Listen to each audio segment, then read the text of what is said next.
Item ಯಾವುದೇ ಇರಲಿ try ಮಾಡಿ ಆಚಿ ಚಿಕನ್ ಮಸಾಲಾ. ಹಲವರು ಕೂದಲು ಉದುರುವ ಸಮಸ್ಯೆಯಿಂದ ಚಿಂತಿತರಾಗ್ತಾರೆ. ಹೆಚ್ಚು ಹೇರ್ ಫಾಲ್ ಆಗ್ತಿರೋದನ್ನ ನೋಡಿ ಆತಂಕಕ್ಕೆ ಒಳಗಾಗ್ತಾರೆ. ಹೇರ್ ಫಾಲ್ ನೀವು ಕೂದಲನ್ನ ಹೇಗೆ ತೊಳೆಯುತ್ತೀರಿ ಅನ್ನೋದನ್ನ ಅವಲಂಬಿಸಿದೆ ಅನ್ನೋದು ನಿಮಗೆ ಗೊತ್ತಿದೆಯಾ? ಹೌದು, ನೀವು ನಿಮ್ಮ ಕೂದಲನ್ನ ತೊಳೆಯುವಾಗ ತಿಳಿದೋ ತಿಳಿಯದೆಯೋ ಮಾಡುವ ಸಣ್ಣ ಪುಟ್ಟ ತಪ್ಪುಗಳಿಂದಲೇ ನಿಮಗೆ ಹೇರ್ ಫಾಲ್ ಆಗ್ತಿರಬಹುದು. ಹಾಗಿದ್ರೆ ಯಾವುದವು ತಪ್ಪುಗಳು? ಕೂದಲು ಉದುರುವಿಕೆ ನಿಲ್ಲಿಸಲು ಏನ್ ಮಾಡಬೇಕು ಅಂತ ಹೇಳ್ತೀವಿ.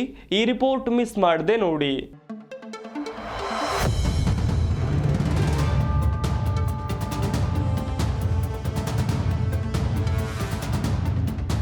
ಕೆಲವರ ಕೂದಲು ತೊಳೆಯುವಾಗ ಉದುರಲು ಆರಂಭವಾದ್ರೆ ಇನ್ನು ಕೆಲವರ ಕೂದಲು ಬಾಚುವಾಗ ಉದುರುತ್ತೆ.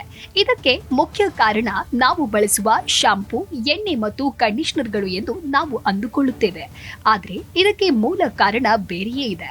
ಕೂದಲು ಉದುರುವಿಕೆ ಯಾವ ಶಾಂಪೂ ಅಥವಾ ಎಣ್ಣೆಯನ್ನ ಬಳಸುತ್ತೀರಿ ಅನ್ನೋದಲ್ಲ, ಬದಲಿಗೆ ನಿಮ್ಮ ಕೂದಲನ್ನ ಹೇಗೆ ತೊಳೆಯುತ್ತೀರಿ ಅನ್ನೋದಾಗಿದೆ.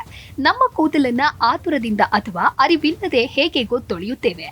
ಅಂದ್ರೆ ಕೂದಲನ್ನ ತೊಳೆಯಲು ತುಂಬಾ ಬಿಸಿ ನೀರು ಬಳಸೋದು, ಅತಿಯಾಗಿ ಶಾಂಪೂ ಬಳಸೋದು, ತುಂಬಾ ಜೋರಾಗಿ ಸ್ಕ್ರಬ್ ಮಾಡುವುದು ಅಥವಾ ಒದ್ದೆಯಾದ ಕೂದಲನ್ನ ಬಾಚಿಕೊಳ್ಳುವುದು ಮುಂತಾದ ಸರಳ ತಪ್ಪುಗಳು ನಿಮ್ಮ ಕೂದಲನ್ನ ದುರ್ಬಲಗೊಳಿಸಬಹುದು.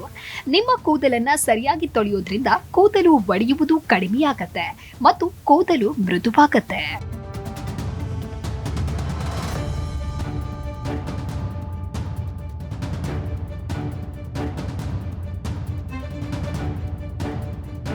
ನಿಮ್ಮ ಕೂದಲನ್ನ ತೊಳೆಯುವುದಕ್ಕೂ ಮುನ್ನ ಸ್ವಲ್ಪ ಎಣ್ಣೆಯಿಂದ ಮಸಾಜ್ ಮಾಡಿ. ನಿಮ್ಮ ನೆತ್ತಿಯನ್ನ ತೊಳೆಯುವ ಮೊದಲು 30 ರಿಂದ 40 ನಿಮಿಷಗಳ ಕಾಲ ಬೆಚ್ಚಗಿನ ಎಣ್ಣೆಯಿಂದ ಮಸಾಜ್ ಮಾಡಿ. ಇದು ನೆತ್ತಿಯಲ್ಲಿ ರಕ್ತ ಪರಿಚಲನೆ ಸುಧಾರಿಸುತ್ತದೆ ಮತ್ತು ಕೂದಲಿನ ಬೇರುಗಳನ್ನ ಬಲಪಡಿಸುತ್ತದೆ. ತೆಂಗಿನ ಎಣ್ಣೆ, ಬಾದಾಮಿ ಎಣ್ಣೆ ಅಥವಾ ಆಮ್ಲ ಎಣ್ಣೆ ಮಸಾಜ್ಗೆ ಉತ್ತಮ ಎಣ್ಣೆಯಾಗಿದೆ. ನಿಮಗೆ ಸಮಯ ಕಡಿಮೆ ಇದ್ರೆ ಕನಿಷ್ಠ 15 ನಿಮಿಷಗಳಿಗೂ ಮುನ್ನ ಎಣ್ಣೆಯನ್ನ ಹಚ್ಚಿ. ಇದು ಶಾಂಪೂನಿಂದ ಉಂಟಾಗುವ ಶುಷ್ಕತೆಯನ್ನ ಕಡಿಮೆ ಮಾಡುತ್ತೆ ಮತ್ತು ಕೂದಲು ಒಡೆಯುವಿಕೆಯನ್ನ ಕಡಿಮೆ ಮಾಡುತ್ತೆ.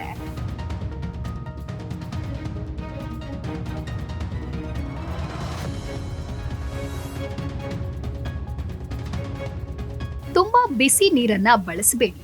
ಅನೇಕ ಮಂದಿ ಹೆಚ್ಚಾಗಿ ತಮ್ಮ ಕೂದಲನ್ನ ತುಂಬಾ ಬಿಸಿ ನೀರಿನಿಂದ ತೊಳೆಯುತ್ತಾರೆ.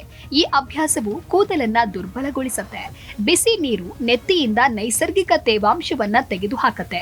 ಇದು ನೆತ್ತಿ ಮತ್ತು ಕೂದಲನ್ನ ಒಣಗಿಸುತ್ತೆ ಮತ್ತು ನಿರ್ಜೀವಗೊಳಿಸುತ್ತೆ. ಹಾಗಾಗಿ ಯಾವಾಗಲೂ ನಿಮ್ಮ ಕೂದಲನ್ನ ಉಗುರು ಬೆಚ್ಚಗಿನ ಅಥವಾ ಸಾಮಾನ್ಯ ನೀರಿನಿಂದ ತೊಳೆಯಿರಿ. ಅದರಲ್ಲೂ ತಣ್ಣೀರಿನಿಂದ ತೊಳೆಯೋದ್ರಿಂದ ಕೂದಲಿಗೆ ನೈಸರ್ಗಿಕ ಹೊಳಪು ಸಿಗುತ್ತದೆ.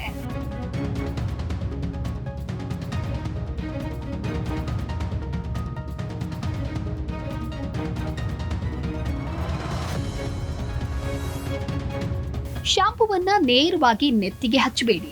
ಶಾಂಪೂವನ್ನ ನೇರವಾಗಿ ನೆತ್ತಿಗೆ ಹಚ್ಚೋದು ತಪ್ಪು. ಮೊದಲು ನಿಮ್ಮ ಕೈಯಲ್ಲಿ ಸ್ವಲ್ಪ ಶಾಂಪೂ ಬೆರೆಸಿ ಸ್ವಲ್ಪ ನೀರು ಸೇರಿಸಿ ನೊರೆ ಹೆಚ್ಚಾದಾಗ ಅದನ್ನ ನೆತ್ತಿಗೆ ನಿಧಾನವಾಗಿ ಹಚ್ಚಿ. ನಿಮ್ಮ ಉಗುರುಗಳಿಂದ ಬಲವಾಗಿ ಉಜ್ಜುವ ಬದಲು ನಿಮ್ಮ ಬೆರಳ ತುದಿಯಿಂದ ನಿಧಾನವಾಗಿ ಮಸಾಜ್ ಮಾಡಿ. ಇದು ನಿಮ್ಮ ನೆತ್ತಿ ಮತ್ತು ನಿಮ್ಮ ಕೂದಲನ್ನ ಸುರಕ್ಷಿತವಾಗಿರಿಸುತ್ತೆ.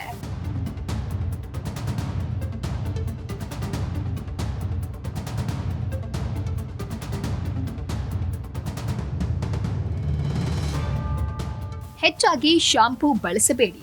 ಪ್ರತಿದಿನ ಶಾಂಪೂ ಹಚ್ಚುವ ಅಗತ್ಯವಿಲ್ಲ. ವಾರಕ್ಕೆ 2 ರಿಂದ 3 ಬಾರಿ ನಿಮ್ಮ ಕೂದಲನ್ನ ತೊಳೆದ್ರೆ ಸಾಕು. ನಿಮ್ಮ ನೆತ್ತಿ ತುಂಬಾ ಎಣ್ಣೆಯುಕ್ತವಾಗಿಲ್ಲದಿದ್ರೆ ಅತಿಯಾಗಿ ಶಾಂಪೂ ಹಚ್ಚೋದ್ರಿಂದ ನಿಮ್ಮ ಕೂದಲಿನ ನೈಸರ್ಗಿಕ ಎಣ್ಣೆಯ ಅಂಶ ನಷ್ಟವಾಗಬಹುದು. ಇದು ಕೂದಲು ಒಡೆಯುವಿಕೆ ಮತ್ತು ಸೀಳುವಿಕೆಗೆ ಕಾರಣವಾಗಬಹುದು.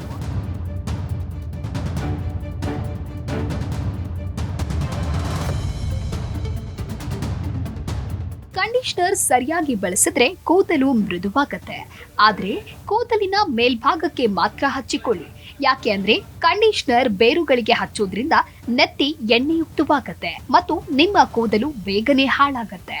ಕಂಡೀಷನರ್ ಅನ್ನ 2 ರಿಂದ 3 ನಿಮಿಷಗಳ ಕಾಲ ಹಾಗೆಯೇ ಬಿಟ್ಟು ನಂತರ ಸಂಪೂರ್ಣವಾಗಿ ತೊಳೆಯಿರಿ.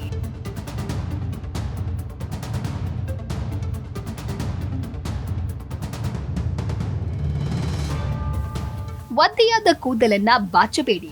ಒದ್ದೆ ಕೂದಲು ಹೆಚ್ಚು ದುರ್ಬಲವಾಗಿರುತ್ತೆ.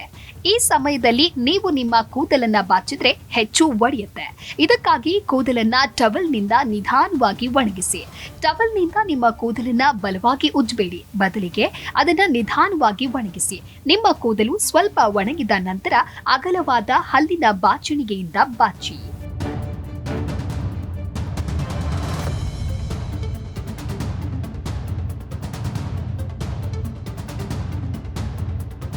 ಹೇರ್ ಡ್ರೈಯರ್ ಅನ್ನ ಮಿತವಾಗಿ ಬಳಸಿ.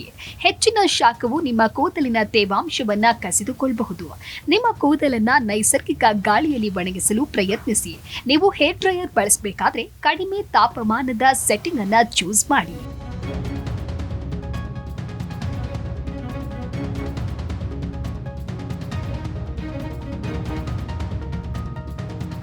ಆಂತರಿಕ ಪೋಷಣೆಯ ಮಹತ್ವ. ಕೂದಲಿಗೆ ಬಾಹ್ಯ ಆರೈಕೆ ಮಾಡಿದ್ರೆ ಮಾತ್ರ ಸಾಕಾಗುವುದಿಲ್ಲ. ಬಲವಾದ ಕೂದಲಿಗೆ ಪ್ರೋಟೀನ್, ಕಬ್ಬಿಣ ಮತ್ತು ಜೀವಸತ್ವಗಳು ಅತ್ಯಗತ್ಯ. ದ್ವಿದಳ ಧಾನ್ಯಗಳು ಮತ್ತು ಹಸಿರು ತರಕಾರಿಗಳು, ಹಣ್ಣುಗಳನ್ನು ಸೇವಿಸಿ ಮತ್ತು ಚೆನ್ನಾಗಿ ನೀರು ಕುಡಿಯಿರಿ. ಸಮತೋಲಿತ ಆಹಾರವು ಕೂದಲಿನ ಬೇರುಗಳನ್ನು ಬಲಪಡಿಸುತ್ತೆ.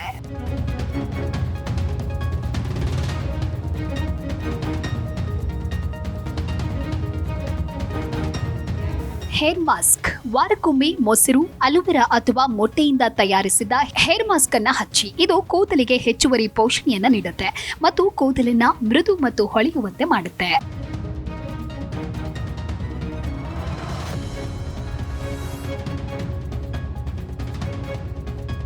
ನಿಮ್ಮ ಕೂದಲನ್ನ ತೊಳೆಯುವಾಗ ಮಾಡುವ ಸಣ್ಣ ತಪ್ಪುಗಳು ದೊಡ್ಡ ಹಾನಿಯನ್ನುಂಟು ಮಾಡಬಹುದು. ಸರಿಯಾದ ನೀರಿನ ತಾಪಮಾನವನ್ನು ಬಳಸೋದು, ನಿಮ್ಮ ಕೂದಲನ್ನ ಮಸಾಜ್ ಮಾಡೋದು, ಸೀಮಿತ ಶಾಂಪೂ ಬಳಸೋದು ಮತ್ತು ಸರಿಯಾಗಿ ಒಣಗಿಸೋದು ಕೂದಲನ್ನ ಬಲಪಡಿಸಲು ಸಹಾಯ ಮಾಡುತ್ತೆ.